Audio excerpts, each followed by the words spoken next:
Hello বন্ধুরা, আজকে দেখাবো তোমাদের যে পুরনো পাল্লাগুলা কীভাবে পালিশ করে আমি নতুনের মতো করছি।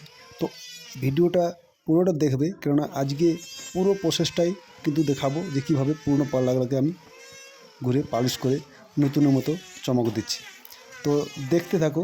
এই যে পুরনো পাল্লাটা দেখতে পাচ্ছ যে কতটা নোংরা ময়লা জমেছে। তো প্রতিটা জায়গাকে আমি খুব ভালোভাবে ঘষে, এই যে আপ ডাউন হয়েছে যেগুলো, সেগুলোকে রেঁদা মেরে ক্লিন করব। তো আমি যেরকম প্রসেস দেখাচ্ছি এরকমভাবে প্রসেসে কাজটা পুরোটা করতে হবে, কেননা যে কোনোভাবে করে দিলাম পালিশ সেটা হবে চলবে না। তো এইভাবে তোমরা চেষ্টা করবে যে কীভাবে আমি করছি সেভাবে চেষ্টা করবে। তো এইভাবে চেষ্টা করলে কি হবে, পুরোটাই কিন্তু এত সুন্দর হয়ে যাবে যে কেউ বুঝতে পারবে না যে এটা নতুন পাল্লা না পুরনো পাল্লা ছিল। তো পালিশটা দেখতে থাকো। আর যে বন্ধুরা এখনও পর্যন্ত আমার আমার চ্যানেলটাকে সাবস্ক্রাইব করেন না, সেই বন্ধুকে বলবো আমি অবশ্যই আমার চ্যানেলটাকে সাবস্ক্রাইব করো এবং বেল আইকনটা প্রেস করে রাখো। আমি নতুন নতুন ধরনের টিপস দিয়ে থাকি। তো এই যে দেখতে থাকো যে কীভাবে আমি প্রসেস কাজ করছি। তো প্রতিটা আপ ডাউন পাল্লার মেরে দিয়ে আমি ফেভিকল এসএইচ দিয়ে আমি একটা কাঠ দিয়ে পুটিং করে নিয়েছি, যে পুটিংটা।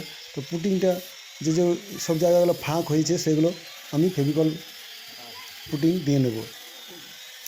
আর পালিশ করার পর আমি কিন্তু প্রথম সিলার দেওয়ার পর আমি ওটাতে উড ফিলার দিয়ে যে সব ছোটো ছোটো ফাঁকগুলো থাকবে সেগুলোকে ভরে নেব। তো প্রথমত আমি এই পুটিংটা দিচ্ছি। তো তোমরা এরকমভাবে প্রথমে এরকম পুটিংটা দিয়ে নেবে।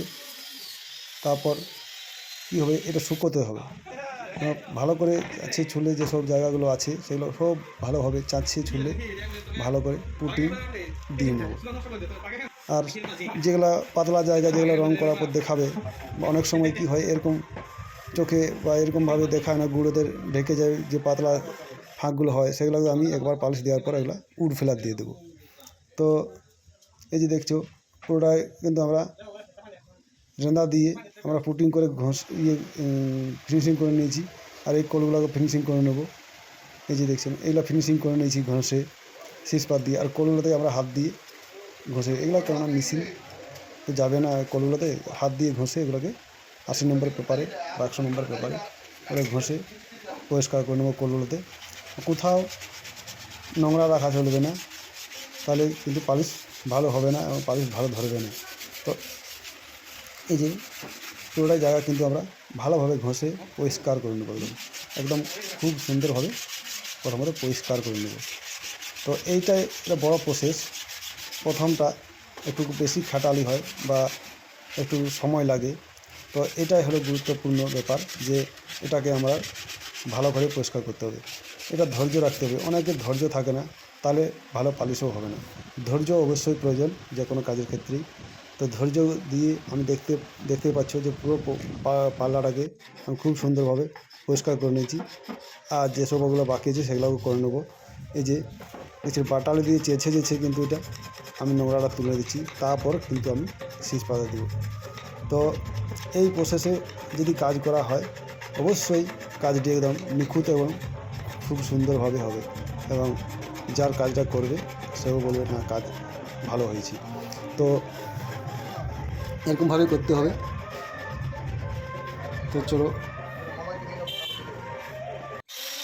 এই যে পেশেন্টের যে দরজার ফ্রেমগুলো একদম যা ইচ্ছাটা হয়ে গেছে, মানে যেগুলো অনেক দিন ধরে রং করা নেই আর কি, তার জন্য অনেক দিন ধরে রং করা থাকে না বলে এগুলো আবার বেশি করে ময়লা জমেছে। তো এই যে দেখছে আমি ওগুলোকে ঘষা মাজা করে সিলার দিয়ে নিয়েছি। তো সিলার দেওয়ার পরে আমি এবার উড ফিলার দিয়ে নেব। তো সেই প্রসেসটা আমি দেখাবো না, আমার আগে উড ফিলার কীভাবে দিতে হয় আগে আমার দেওয়া আছে ভিডিও, তোমরা দেখতে পারো যে কীভাবে আমি উড ফিলার দিয়ে ব্যবহার করছি। তো এই যে জানলা ছিল দুটো জানলাগুলো, তো উড ফিলার দেওয়ার পর কিন্তু আমরা বা সিলার দেওয়ার পর আমরা কিন্তু খুব ভালোভাবে আবার ঘষে নেব। তো এটা আমরা 150 নম্বর পেপার দিয়েও ঘষতে পারি বা 180 নম্বর পেপার দিয়েও ঘষতে পারি। তো 180 নম্বর পেপার দিয়ে ঘষলে ভালো হবে। আর এই যে উপরের যে সাইডগুলো যেগুলোতে আমার মেশিন যাবে সেগুলোতে আমরা স্যান্ডিং মেশিন দিয়ে ভালোভাবে ঘষে নেব। হাতেও ঘষতে পারো, কেননা সবার তো মেশিন থাকে না, তার জন্য হাতেও ঘষে নিতে পারো। আর কোলগুলো আমরা হাত দিয়ে ঘষে নিই। আর মেশিন দিয়ে ঘষলে কী হয়, ওর স্মুথনেসটা বেশি হয় এবং সব জায়গায় একদম মসৃণভাবে ঘষা যায়। তার জন্য আমরা মেশিন দিয়ে ঘষে দিই। আপ ডাউন হালকা থাকলে সেগুলো একদম মসৃণ হয়ে যায়। তার জন্য আমরা এই যে স্যান্ডিং মেশিন দিয়ে আমরা ঘষে নিচ্ছি। যদি কারো নেবার ইচ্ছা থাকে অবশ্যই মার্কেটে স্যান্ডিং মেশিন বললেই মার্কেটে দেখিয়ে দিবে। বাস ভালো মানের নিতে গেলে 4 থেকে 4.5 হাজার টাকা দাম নেবে। জাস্ট ওটা দিয়ে করতে পারো বা হাতেও করে নিতে পারো। জাস্ট কোলগুলোতে আমরা হাত দিয়ে দেখতে পাচ্ছ হাত দিয়ে ঘষে নিচ্ছি। তো শিলার দেওয়ার পর খুব ভালোভাবে ঘষাটা প্রয়োজন, বা তার আগে তো মানে ঘষাটা বলবো সবসময়, মানে ঘষাটা হলো পালিশের একমাত্র মূল ভালো হওয়ার একটা প্রসেস। যে ঘষাটা আমরা এই দেখছেন জেল গুলে নেব। আমরা এই জেলটা কোম্পানির পালিশ নিয়েছি, তো জেল গুলে নেব। গোলার পর আমরা কিন্তু পার্লার মধ্যে অ্যাপ্লাই করে দেবো।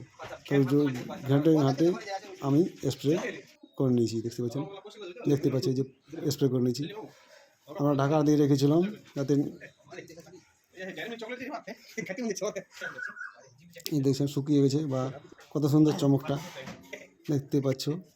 এই যে পেপার ঢাকা দিয়ে রেখেছিলাম ওটা দেখতে পেলে যে ছবিগুলো ভেসে উঠছে ওটার মধ্যে। তো এত সুন্দর যে গ্লেজ বা এত সুন্দর একটা চমক, এটা ভাবতেও পারা যায় না যে পালিশটা দিলে পাল্লাটা একদম নতুনের মতো চকচকা হয়ে যাবে এবং খুব সুন্দর হয়ে যাবে। এবং যেটা বাড়ির আবহাওয়ার সঙ্গে আর কোনো তারতম্য হবে না। যেমনভাবে ফিটিং করবো সেই ফিটিংয়ে থেকে যাবে এবং ফোলা ফাঁপা কিছুই হবে না, নষ্ট হবে না। এটা একটা খুবই প্রোটেক্টিভ পালিশ, যেটা নাম পিউ পালিশ, যেটা আমরা এই পার্লার মধ্যে করেছি। তো দেখতে পাচ্ছ পছন্দের চমক এবং এটা প্রোটেক্টিভ পালিশ। তো এরকম ভিডিও দেখার জন্য অবশ্যই পাশে থাকবে।